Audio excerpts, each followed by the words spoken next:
Hi, friends. It's Randy. And Jess. And we're going to cut the bullshit. And let's get into women's mental health. We're going to be talking about gaslighting and why it is so toxic and what exactly it is. Have you ever thought or had someone say to you, I never said that. I only do it because I love you. You're being so dramatic. You're the issue, not me. You are crazy. If you loved me, you would ... You are just being insecure. You're imagining things. Or you're so selfish if you don't do this for me, insert whatever this is. Or it didn't happen that way. It's not that big of a deal. You're just paranoid. Yep. So we're going to talk about how you can recognize it and what you can do about it. Gaslighting is a psychological abuse that distorts the victim's view of reality by undermining and making their memories small or making it unreal, making their feelings, their needs not worthy. Basically, you're trying to suppress the other person's feelings, wants, validations, and squish them down. And they're telling you, like, that's not reality. And they're superimposing, like, their reality on you and making you second guess yourself, right? Yes, it's the second guessing, right? Mm-hmm. It's lying. It's deflection. Mm-hmm. It's making it their reality is yours and yours is wrong. Right. So it's majorly manipulative. And like you said, you are always questioning your perception of what is happening, because then you think like, oh, maybe I did hear that wrong, or I did think something else, or maybe I did say something to them that is making them upset. And then it's because they're deflecting everything they've done and pushing it back on you. And usually those that gaslight really target empaths. Mm-hmm. And people that have higher sensitivities, and they know, or those of us with like ADHD too, that can like think very inwardly and like live in our head a lot. And then we internalize all of that and start thinking, you know, repeatedly, like, maybe it is me. Maybe I am the problem. What I find interesting is that the term has popped up a lot lately, but it comes from an old 1940s movie. And in the movie, have you ever seen it? It's an old black and white movie where the husband comes in and he's trying to make his wife look crazy. And so he'll come in when she's sleeping and he rearranges the furniture. And she gets up and says, the living room's changed. And he's like, no, it's always been this way. And he'll move her purse, or he'll change things and do things to make it all different. Right. And so she starts thinking, maybe I am crazy. Right. Maybe and this is questioning me. her reality. Yeah. Yes. And so that's where this comes from, is this movie. Mm-hmm. Yeah. And that's very interesting, because I like that you talked about that, because that's how it can feel. Like somebody is moving pieces around a board, and they know, and they're the only players on the board, and you're not part of this game that they're playing. And then you're like, wait, how did I get from A to B? What's that other movie, The Truman Show, where he doesn't realize he's in the TV show? Oh, I love that one. Yeah, we always say The Truman Show. Yeah, and they're like manipulating his reality, and then he starts realizing like everything around him is fake. Yes. And I feel like that is kind of like almost like gaslighting too. Like you're creating this like environment for this other person, and then you start to believe like that's reality, or like you're not worthy, or like you're questioning everything. And you're going through saying, I don't think I said that, but maybe I did say that. Maybe I am the one. We talked about the examples, right? If we go through examples of gaslighting, the first one would be shifting blame. It's not my fault, it's your fault. It's part of the deflection. Right. Not me, it's you. And that's because they don't want to be held accountable for their actions. Yeah, exactly. They want you to own it. Well, and with narcissistic personality disorder, which we can go into detail in another episode, is that you think you are the most amazing person in the world and you're never going to do anything wrong. So that's very common with gaslighting, that it's like, it's not me, it's you. You're the problem. Denying the truth. That is very textbook. Going through and saying the obvious, like whatever is obviously true, being like, yeah, that's not true. Like, that didn't happen. Like 100%. You could be like, the sky is blue. Right. Like they could be like, the gas tank is empty. I just filled it. And they're like, no, it's empty. Yeah. and you're like, wait, is it? Did I not feel it? Like, oh shit. And this is very common too. I want to say, like, in young relationships, I think when your brain isn't fully developed and you don't have a lot of wherewithal about like what healthy relationships can look like, it can be easy to fall into like being kind of a victim of being gaslighted. The other part is minimizing or dismissing someone's needs, right? Not just, that's not what you need, but it's somebody says, I really need this time. And they're like, no, you don't. Right. Like, you're so needy. The same thing we said before, like, you're so insecure. Like, why, when you're saying like, I need this from you, and they're like, no, you don't. I'm trying to communicate with you and I'm trying to be healthy and mature. And then you're putting it back on me.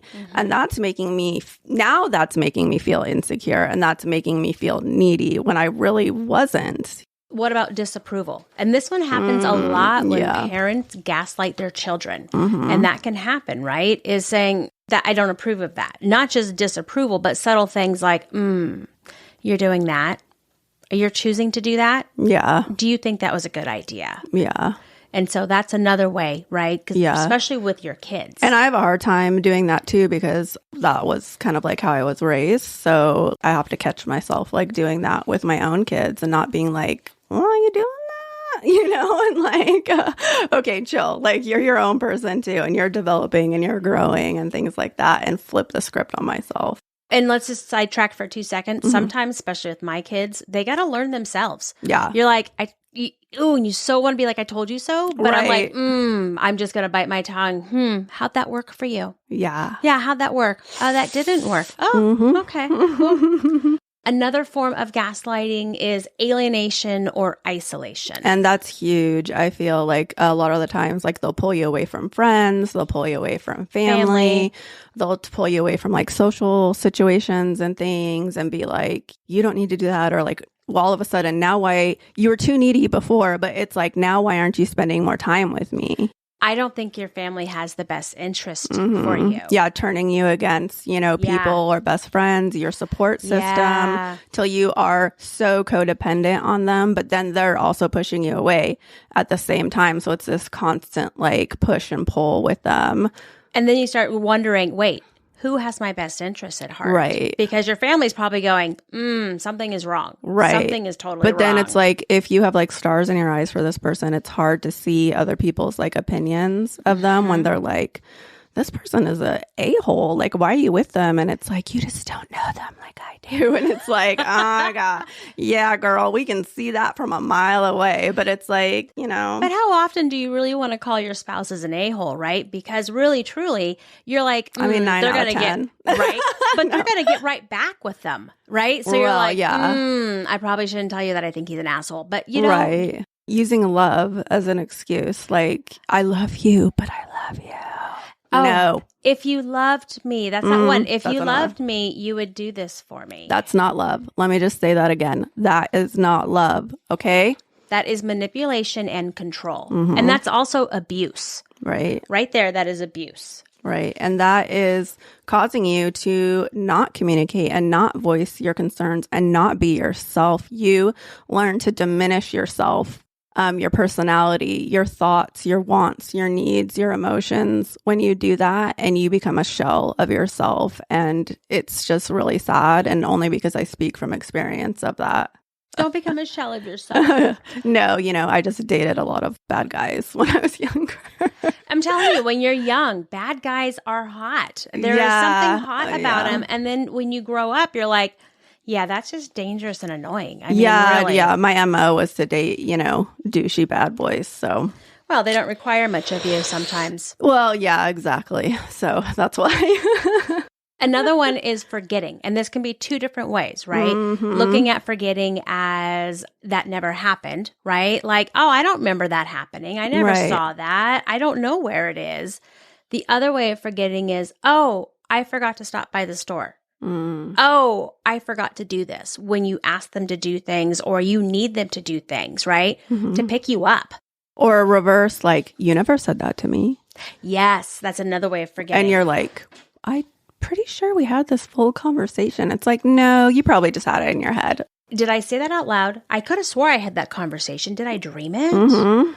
and validating emotions. It's not that big of a deal. You don't feel that way. Why are you so worried about this? There's so many ways that could be like phrased to like play down your emotions and not validate them. Another one would be withholding information. And this one happens a lot like at work, right? Right. With the bosses or coworkers. Right? Somebody who doesn't give you everything you need to make your job successful. So you're going, oh, I didn't know that. It makes you look dumb. I didn't know that. Oh, if I had that information, I could have done this or that. Right. And I just watched this really cute new show on Netflix called Partner Track. And that's kind of like in that show that happens. One of the other lawyers like withholds information from her on the team so that like she can't like make like the partner that she wants. And then she like finds out afterwards, like that's kind of like what damned her in that situation. And she was like, why would you do that to me? Like somebody that she trusted. Well, and my husband had that happening at one of his last employments, right? He was had gotten his master's. He was working with a mentor. He was trying to move up. Come to find out, after like a year of going, why is this not going anywhere?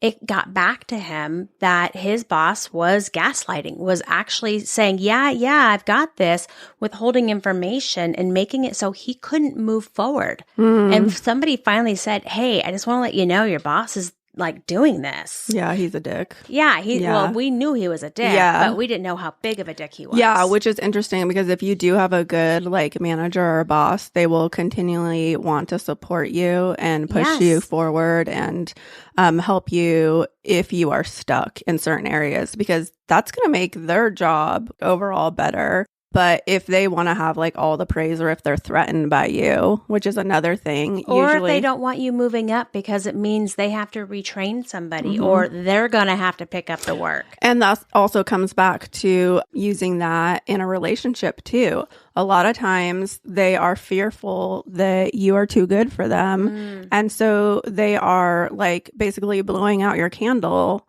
because they don't want you to move on. They want to keep like a stronghold on you that you stay like in this little box they have you in so you can't, or like a cage rather. They don't want you to like fly away from them. So it's like their own fear is controlling the relationship. And that's domestic abuse, right? That is emotional abuse. Emotional abuse. Which is domestic abuse. Sometimes the verbal is worse. The nonverbal is worse. I mean, I don't know if times either of them is good. No. But I've heard people from the women I've worked with who have said, you know, it was the isolation that he did. I had nowhere to go. It was the control he had. I couldn't do anything. You feel like you have, and that's also, they can use like finances to manipulate you, like saying like you don't have the education, you don't have the wherewithal to How leave. Are you going to afford it without me? Right. F you. I'm going to find a way. Sidetracked squirrel as usual, right? The accusations, you're crazy. How many times have you heard somebody go, you're just crazy. You are being crazy. Yeah. And you're like, no, I might be being emotional. Right. But I'm not crazy. Yeah, exactly. This is valid, you know, and this is what I'm seeing. And they're like, no, that's not it. Yeah, so they're trying to make you paranoid. So they're accusing you of things that aren't really happening. Right. And then constant criticism, like all the time. All the time. It's just nitpicking and nitpicking and nitpicking. Yeah, like, why don't you clean the house this way? Like, why don't you do the dishes this way? Like, why aren't you raising the kids this way? Why aren't you? And it's like, you're wearing that? Yeah, like, I don't see you doing that, you know? But it's like, you can't criticize them. Because they're another not thing. Yeah, well, they're not going to own it. No, they're not. That's you because you're crazy. Right. It goes back to you. It's all about you being crazy. Yeah. So why, if the movie was in 1944, right? Why is this a new buzzword? Why is it like all of a sudden the last couple of years, I hear the kids throwing it around all the time. And I'm like, well, A, they're using it wrong. But B, why is it now popular? Probably because of social media and things like TikTok. I think people pull out certain words, you know, because you're watching 11-second videos and you can only get a certain amount of information from that. So you attach these, you know, short things, it becomes kind of like a trendy word. I'm being gaslit, or I'm in a narcissistic relationship, without understanding like the whole of what that really means. Do you think, this is me sidetracking again, do you think that maybe with the not current, but the previous political party, that a lot of the gaslighting was happening in the narcissistic, and that's why, because I mean, that's a big thing the last couple of years. I'd say the last 6 years, well, 8 years. I think generations like our kids' generation and my daughter, who's a teenager, they saw that for what it was. And they realized like what was happening politically, and they're going to change the landscape, because they were like, we're not falling for this. Like, what is this? Like, why are we? I think because we've raised them to be more socially conscious and more aware of mental health, that they were kind of like, what is happening? You know? That's interesting. I was just thinking, because I'm wondering, I just feel like we've had a lot of narcissism, and it's been really brought to the surface the last couple of years, especially with mental health. Yeah. Is really kind of well, and I think too with the, pandemic and stuff like that, with domestic abuse went through the roof. Yeah. Because people were stuck in situations and had to be quarantined and things like that. Safe places, maybe that those people had, like work or school or whatever, like weren't available. Friends' houses. Yeah. So people were actually seeing that more and maybe realizing more, when it was like constantly happening on a day in and day out basis. Cause like sometimes, you leave the situation and then you come back and you're like, oh, it wasn't so bad, but if it's like over and over and over again, right there for like, 2 years, you're like, oh my gosh, and then you're almost having, what is it called when you fall in love with like your captor? I can't, syndrome. Yeah, that one. Totally. Yeah. It'll pop in like in 3 more episodes. Yeah, we'll be like, oh yeah, that one from like a while ago. So like when you're abused by somebody, you can start to feel like almost like hero worship to them, because you have no other viewpoint of that person, and they've purposely become your only source of whatever it is, like food or, clothing or whatever. And then you start thinking, maybe they're not so bad. Like maybe they kidnapped me for a reason. And it's like, no. And that can happen with being gaslit. You think like, oh, like it could be so much more worse. I hate that saying. It could be so much goes back more to toxic positivity. It could be so much better. Yes. Why don't we say that? It could be so much better. Right. So, but no, we don't. I will just share, recently I had a family member get upset with me, and I had had a long day at work, and I hung up the phone. I said, you know what, I'm going to hang up the phone, because he was yelling at me, and I was like, yeah, I don't even know what this is about. Right. And I hung up. It wasn't about you. No, it wasn't about me, and I was trying to be helpful, but I just didn't have it in me at that moment to even pay attention. So I said, I'm just going to hang up. I sent off an email and said, hey, this isn't okay. I'm not going to be yelled at. And then all of a sudden, he's like, you're gaslighting me. You're gaslighting me. And I was like, oh my gosh, okay. Because you said it's not okay to yell at me. Right. So let's talk about, why do people use it wrong? They're reversing the manipulation of it. Right. And I had to sit there and go, wait, am I gaslighting him? No, I'm not gaslighting him. Well, and because they're not ready to hear what you have to say. They don't want to communicate. They're on a stream, that's flowing, towards negative town, and that's all they see. And you're not able to get through to them, emotionally. I feel they just want to block that communication. So they're like, no. And in that sense that I was talking about, I had no reason to manipulate him. Gaslighting is a form of manipulation. Right. Right. And you're like, I'm not getting anything from this. I have nothing from this besides I was putting up a boundary and hanging up my phone because I was like toast. It also gets confused with abusive criticism, which is different. If one partner tells another that they're stupid or worthless to gain control, that's not gaslighting. That's just straight up abuse. Mm-hmm. That's criticism and abuse. Gaslighting a partner, most gaslighters don't say, you're stupid. If you leave me, it's not going to be the smartest thing. Right. If you leave me, you may not be as successful. Mm-hmm. That's gaslighting. Mm-hmm. Yeah, like you said, like abusive criticism is just flat out saying like you're dumb, you're horrible, like you're this, and then but gaslighting has an extra layer to it. It's like you're dumb because of this, or like you're not as smart because you would be like without me. Like it always rounds back to them in some way. Right. It's the manipulation piece versus just being right. That they're cruel. the ones that like infuse you, you know, and like they're your personality. Almost like you can't survive without me, without my knowledge, without my power, without my money. And you are worthless, like in everything that you do. It's not gaslighting unless part of the criticism requires the accused partner to question what they think they know, right? Yeah. So gaslighting is questioning your reality, questioning yourself, questioning what you said, questioning how you think about things, questioning your family, questioning your friends.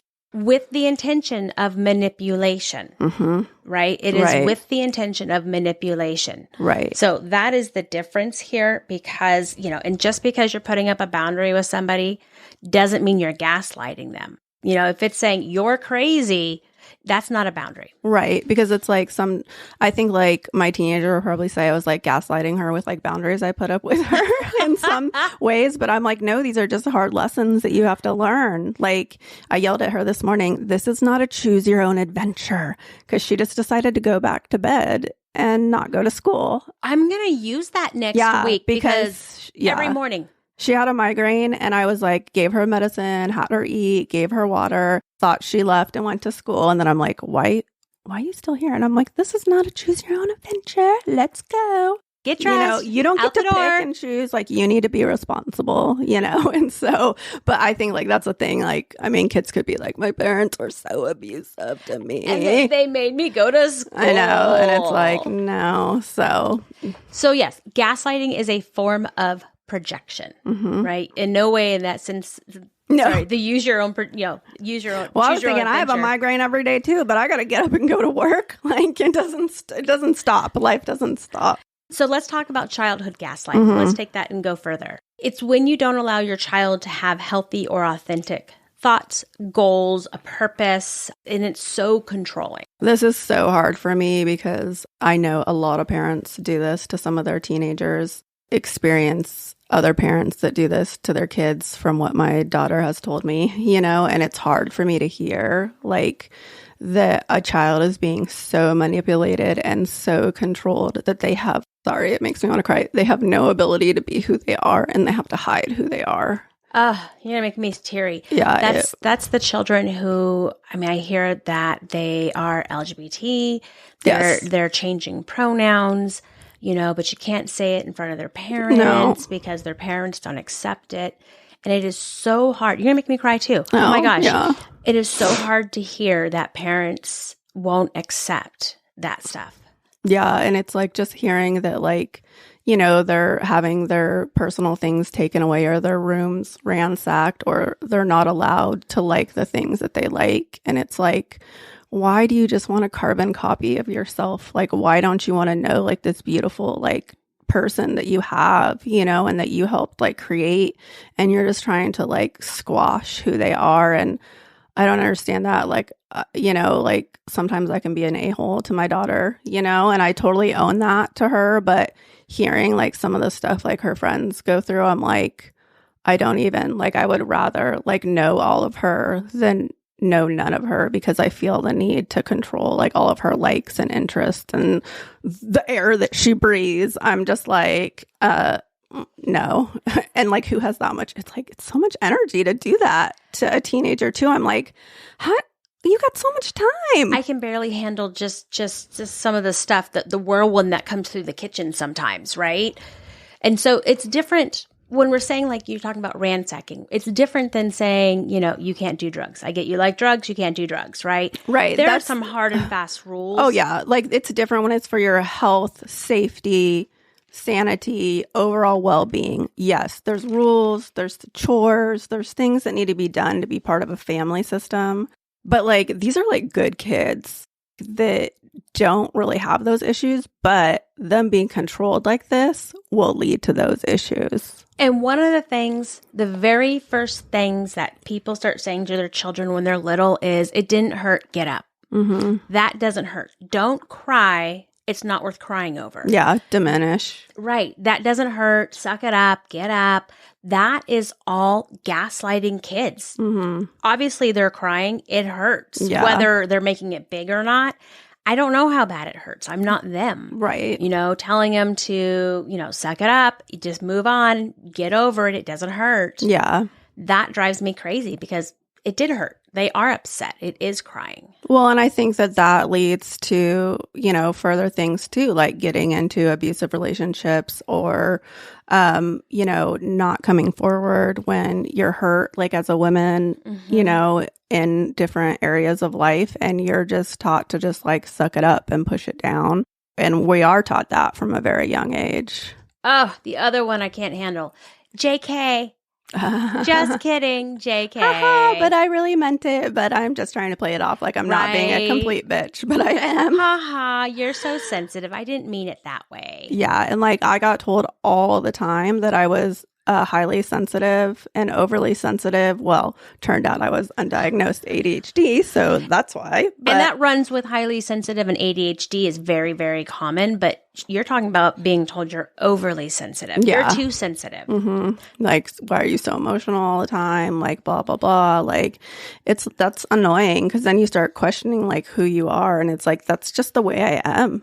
So when your kids cry, it's okay to question it and say, okay, we have to move forward past well, yeah. this. And their behavior too. Like if it is a child that is attention seeking and things like that, like you have to understand, like usually like with my son, like he can be very dramatic, but he's, also ADHD and on the spectrum. So I have to be like, try to communicate with me. Like, where does it hurt? Is it really hurting? Can you explain? Cause like sometimes he'll be like, it's this. And then all of a sudden it transfers, and I'm like, oh, it's a moving alley. Right. And I'm like, happens. Yeah. So we know that this isn't like a real concern. And then other times I'm like, okay, like this is a real concern. But then other times, like he can also get stuck in a cycle. Yeah. Right. Of like, oh my gosh, like this is so painful. This is, and he starts getting like anxiety and I have to be like, let's shake it off. It's not coming from like a place of like, but it's like coming from a place of because he can cycle because of his disorders and stuff.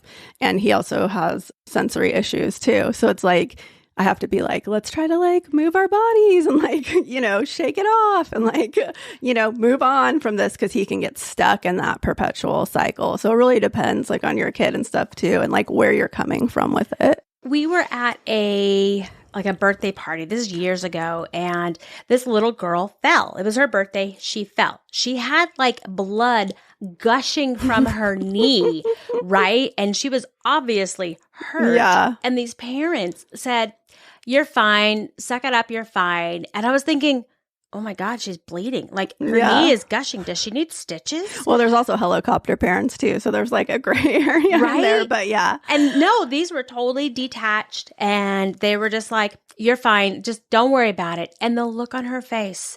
And she was a special little girl. Let me tell you, she had lots of trauma. Yeah. Lots of trauma from being ignored. But that's gaslighting. Yeah. And I've seen that opposite too, where a child has grown up and in a very, very controlled, manipulative, like gaslighting situation. And then them as a parent and adult now, they let their kids do whatever they want because they've been so controlled. And then they're just like free form or whatever, like they think, but then the kids are like constantly looking for boundaries and they're not finding any. And then it's like all over the place and it's like chaos. And so it's like there is kind of having to learn to reparent yourself too, like as an adult, like at times, and like what looks healthy and what's different. And like, how do I find like a healthy medium for myself and how I, was raised and like my children and stuff. Right. Because negative attention is still attention. Mm-hmm. And sometimes it's easier to get the negative attention. And that's what I always say. And like too, because my sister has 3 under 5, I'm always trying to give her my worldly knowledge of being a parent for 17 years. And she's like, shut up. But right. She's like, do you have 3 under 5? Right. She's when like, you have 3 under 5, like, you come back. Same thing. Like, oh, like she's finding negative attention with that because the middle one, she's like the middle child. So I'm like, you have to like reinforce her, like, with more positive things because she's learning to be naughty so that she gets more attention because she's feeling that middle child syndrome. Another important thing to talk about is medical gaslighting. Oh, that's our favorite. Totally our favorite. It happens all the time. As women, with ADHD who were obese. Yes. This is my favorite. Oh gosh. Yeah, I don't even know like how probably most of my life I was probably gaslit over medical conditions because I was heavier and never once told that I had ADHD. Or anything else. So medical gaslighting is when your doctors and healthcare providers dismiss your complaints or concerns. And I have patients who are like, my doctor's not listening to me. I keep telling him. They say I just need mental health. And I'm like, well, it sounds like there's some more testing that should happen. Right. Sounds like there might actually be something. But they don't want to research. They don't want to put in the effort. They don't.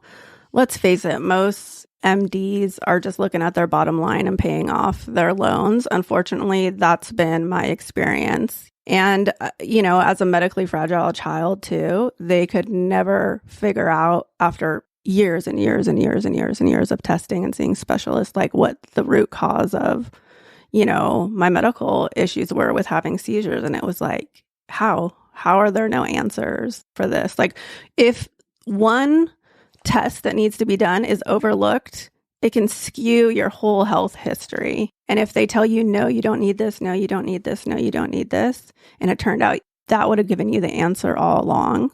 It's like, I don't understand why we don't cast like a wider net for people. And money. Yeah. It's money. And insurance, like the way that they... And bias. I mean, we don't talk about how much bias there is and judgment that people have because sometimes the physician doesn't even recognize it themselves. Or they have their own issues with it and they're suppressing it and projecting that on you. Or how the medical industry has been mostly male-driven for, most of the last bazillion years or whatever. So still is. Yes. And so it's like they don't understand women's health concerns or medical issues or hormones or things that come along with that. And I kind of feel like if you don't have a vagina, how can you know how it works? Like, how do you know what it is? Like, I really, truly, I'm just going to throw that out there. I'm just saying because it's like a lot of things I have not understood until I've been on the ground floor with it.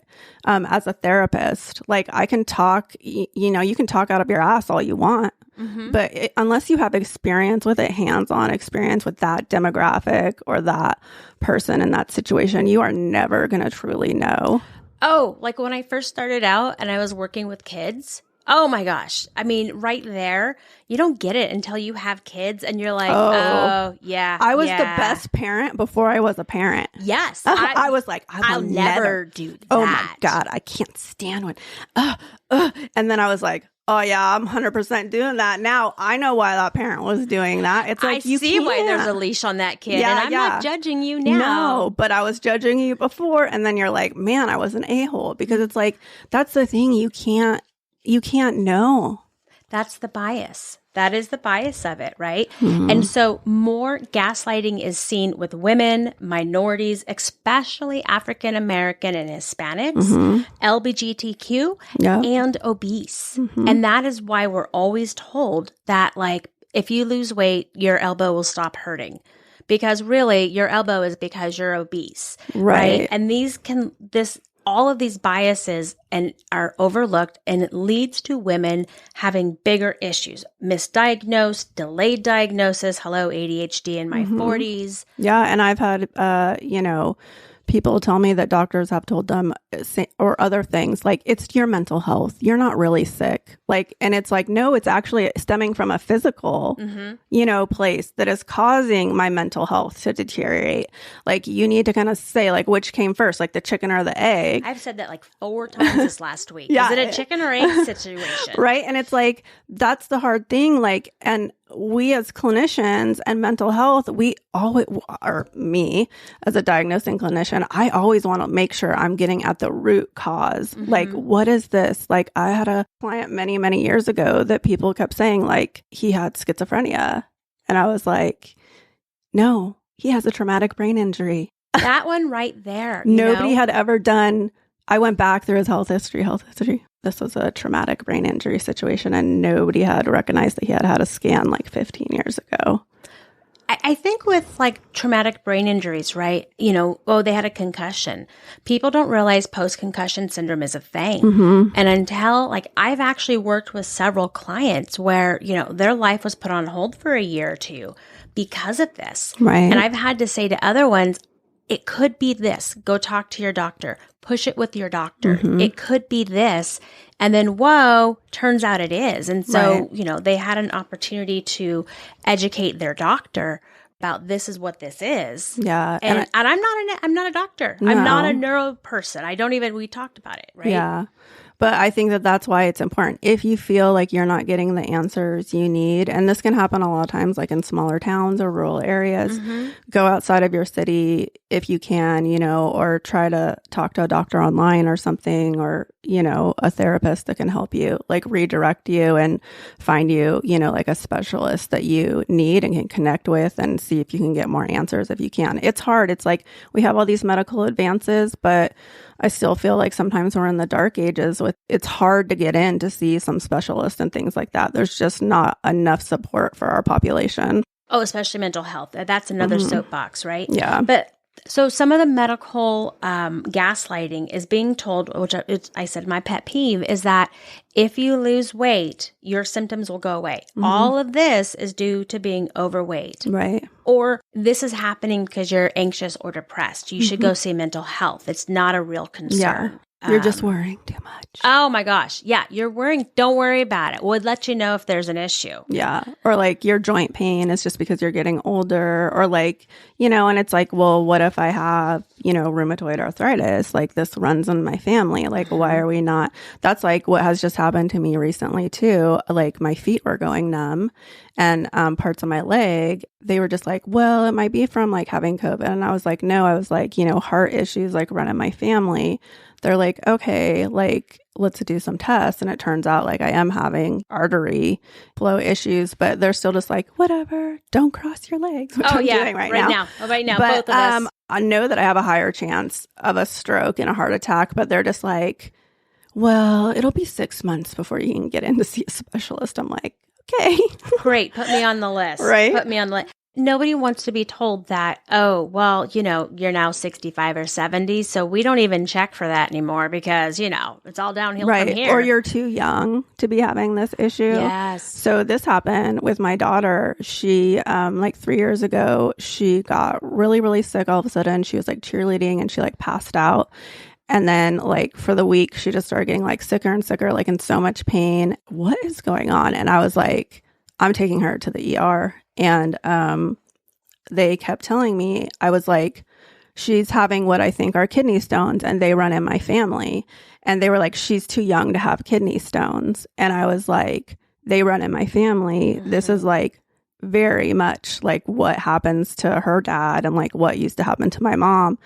And I was like, please do like the contrast scan. And they were like, she's too young. We're not going to do it. They're just like putting her on morphine. I'm like, no, do the scan. So I fought with them for 4 hours. They finally did the scan, and they had to rush us to the emergency surgery at the Children's Hospital because her kidney was so impacted and swelling up, and she could have died. All because they kept telling me she's too young to have this issue. Ladies, follow your mama gut. If your mama gut is saying something is wrong, listen to your gut. Even if they have more education. I know Randy's like, they all suck. I hate all the doctors. I hate all the therapists. They all suck. No, there's good ones out there. There are good ones out there too. That's why it was my mission to be a good one. Right? There are good ones out there too. And just push, because sometimes you'll find them. You'll find them, and you really have to really advocate for your child. I mean, well, and you will find that needle in the haystack. I mean, I did too for myself when I was trying to advocate why I was so tired and having issues all the time. And it turned out I had PCOS. Well, I probably went to like 15 different doctors, and then one finally did the right test and said, you have PCOS, and named it for me and got me on the right medication, you know, but it wasn't until then. And I felt so tired and exhausted like at that point, but I knew it was something was going on. Yeah. And mama gets, you 100%. know your child. And so with my daughter, you know, I kept saying there's something wrong, right? We had a doctor miss her tongue tie. right? So she ended up having to get that snipped at 2. Yeah. We had an eye doctor miss her astigmatism. She missed the entire kinder year of learning to read because she had such a bad astigmatism that was never caught. And I went to an eye doctor. And so you think like kept I did it and pushing and pushing. And I had a psychologist tell me she was an ADHD. And so I pushed and pushed. And I'm not pushing to find an answer. Not like that doctor fits. hopping. Yeah. No, Or not. But like there's something. Something was still off. Right. And so this little girl has done speech therapy because of a doctor missing something easy. She's done eye therapy because of a doctor missing something that was easy. She's had to do extra tutoring because a doctor missed something that was easy, you know? And so... And because we just don't do whole health care either. We're treating a symptom that you come in for instead of, and when you're saying like these other things are happening, they're trying to just look at this one thing and not assess you like as a whole. And I really sit there and go, if I wasn't a therapist, right? If I wasn't her mama, she wouldn't have gotten the help. Oh no, like if I hadn't learned how to advocate for other people and even like, well, in my master's program, we learned to advocate like on a political level too for change.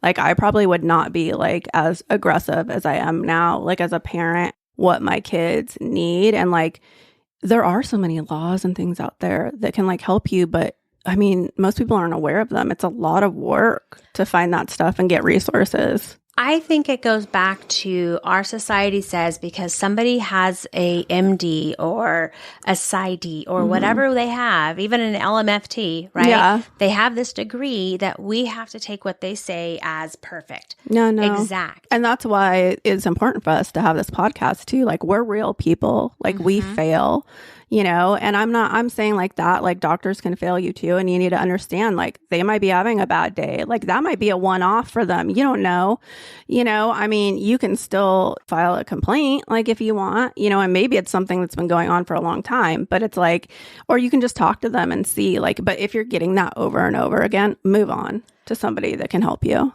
And for my daughter, her tongue tie was missed. It turns out her pediatrician had missed it. She came back after I got my reports and she says, "Oh, wow, you are so right." Turns out she was going through breast cancer, right? And she probably was so overwhelmed, right? Something little so like also that. having like empathy for them, like as a person, but like not if they're like gaslighting you. Right. So let's talk about what people say or how to respond to people who gaslight. One of the favorite things I tell people is my feelings and reality are valid, right? I don't appreciate you telling me I'm being too sensitive or that I'm not thinking clearly. Yeah, same thing. Like if they're questioning like your mental health about this, be like, this has nothing to do with my anxiety or my depression if you do or don't have it, or if they're imposing that you do.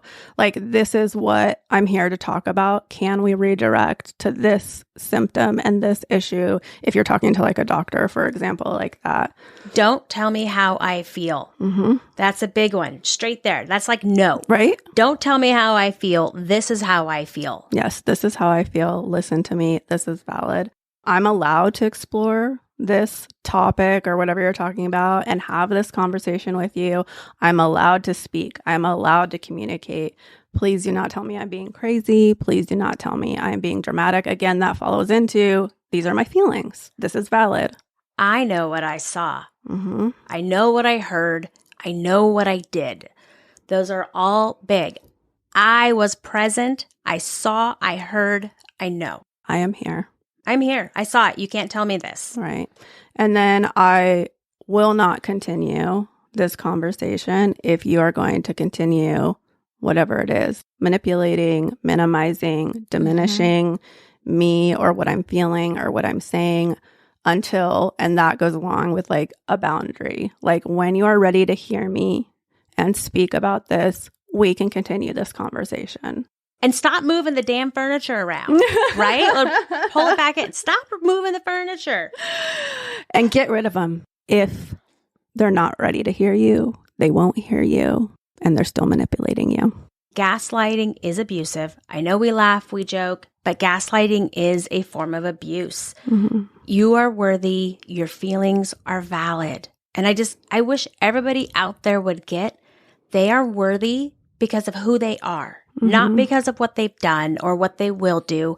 They are worthy and they are of everything just for being them. And think about that too. Like, if you saw this relationship like in your own, childhood and while growing up, and that's like what you have to reference, and you didn't like how it made you feel, or you saw how it affected your parents or their partners, and then you realize you're in the same situation, it's probably a big red flag there that some things need to change.